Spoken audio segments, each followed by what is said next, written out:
Assalamu alaikum. Nice to visit you.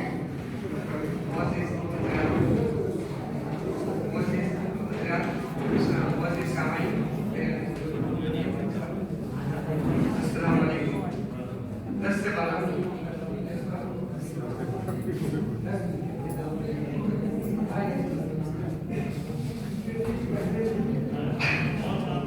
मेरे Macaulay का उन्वान है अमीर खुसरो और तसव्वुफ। आज तक इनकी सरजमीन पर जितने सूफिया इकराम गुजरे हैं उनमें ख्वाजा अमीर खुसरो की तरह कोई जामे कमाला और बेनज़ीर साहिब पर नहीं। आला अखलाक और किरदार के साथ इल्म फज़ल, तसव्वुर और मारिफत, शेर व अदब, सनत व फन में अमीर खुसरो ने जिन कमालात का इज़हार किया है वो निहायत हैरत अंगेज़ है।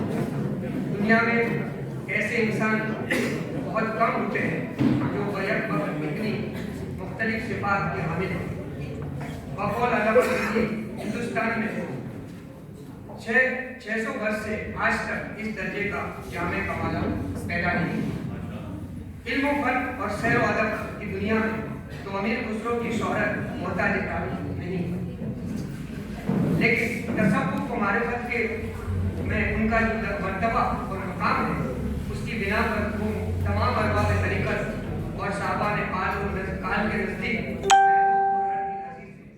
चुनांचे नामवर बुजुर्गान दीन और अकाबिर उलमा ने तरीक़त और मारिफत में आपको आला मदारी पर फाइज होने का एहतराम किया है।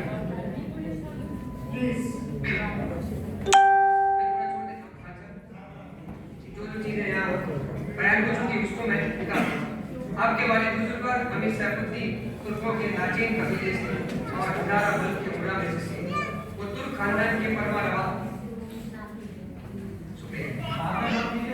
जी।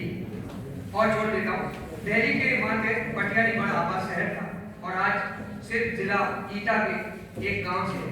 उनका नाम अबुल हसन रखा गया था, लेकिन आगे चलकर अकली में सुखन में खुसरो के तकल्लुस से ऐसे मशहूर हुए कि आज तक दुनिया उन्हें सिर्फ अमीर खुसरो के नाम से जानती और पहचानती।